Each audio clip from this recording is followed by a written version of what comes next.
Here are a few things you'll learn about chest binding when you start binding that you've probably read or heard about before, but didn't believe it would happen to you because, I don't know, reasons.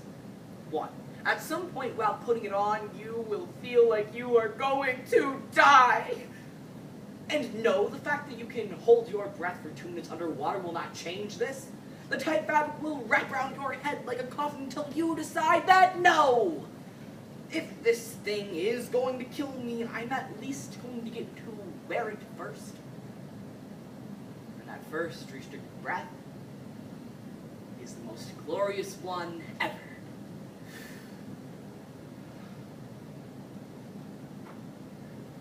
Today my skin doesn't fit. Nothing is really wrong, it just feels like a shirt and the shoulders are a little too small and the fabric was tight in all the wrong places, and I keep trying to stretch it out, but I can't get my body inside. Maybe I shouldn't be trying to wear this thing at all. Get me a tailor. Remake me into something the world can understand because I'm tired of having to explain myself. When you will never need to. People always ask me when I knew I was trans, like me being trans is not an integral part of who I am. I exist, I am real. I do not only exist in poetry. I am not the monsters your parents have painted me out to be. I am not hiding in bathroom stalls waiting to creep up on you. I just want to pee. Seriously. I have a confession. When I was a little girl, I loved to wear tights. I wore them absolutely everywhere, even underneath my jeans. But as I started to grow up, the tights didn't fit me anymore. And neither did my own skin. Even a year after coming out as transgender, I still struggle every day with dysphoria, ignorance, and of course binding. Through the poems Dysphoria Days by Ray Stowe, 7 Things You'll Learn About Chest Binding by A. Spencer, and Angry Trans poem by Kay Kasrer, I see that I am not alone in my battles. And that I do not only exist in poetry.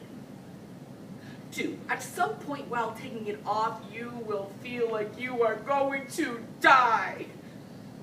Followed by the revelation that if you do indeed die like this, your body will be found with your arms above your covered face, and the very body part you were trying to hide will display for all the world to see. Note to self. Making yourself visible doesn't mean you will be seen. You will tell people your correct gender pronouns over and over and over. Until you wonder if you are speaking the right language, because it seems like they can't understand you. Mistakes in a pattern they don't even realize they are following. People always ask me when I knew I was trans, and I have to repress the urge to stop them and instead ask them, when did you know you were cis? Was it when you went fishing with your dad for the first time for some real man-on-man bonding? Or while holding your lifeless baby doll in your arms? Oh, I'm sorry. Was that offensive? Am I stereotyping you?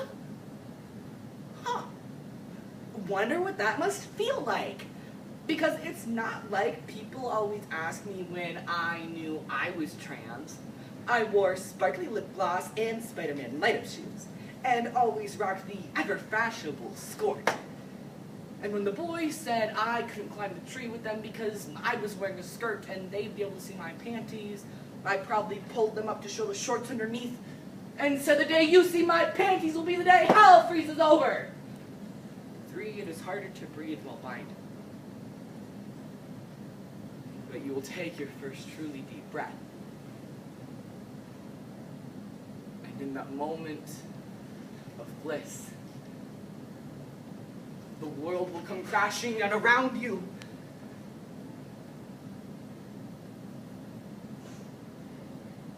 Because the harsh reality of transmasculine pop dysphoria is that with your body and your mind, only one can breathe at any given time, but I'm so tired of hearing your apologies. Yes, I know you have known me a long time. Yes, I know you are trying. Yes, I know my gender is hard for you to remember. Believe me, I know. I've spent my whole life fitting myself into boxes and shrinking myself a size too small. And pretending it felt right. This isn't an alteration, but a mending. I am not becoming someone else. I want to look in the mirror and see myself. But you can only see straight and cis, so you convince yourself that somehow I am just like you and I am nothing. Like you. I'm not your typical guy.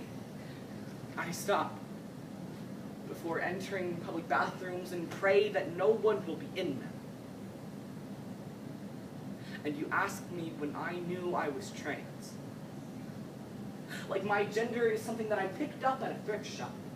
Like there was a moment in time when everything I thought to be reality came crashing down on me. Like my story is a novel with a beginning, middle, and end. There is no beginning, middle, or end. There's only existence.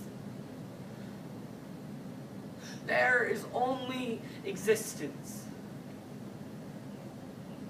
I am not some timeline you can pinpoint. I am not a story for you to write. And I do not only exist in poetry.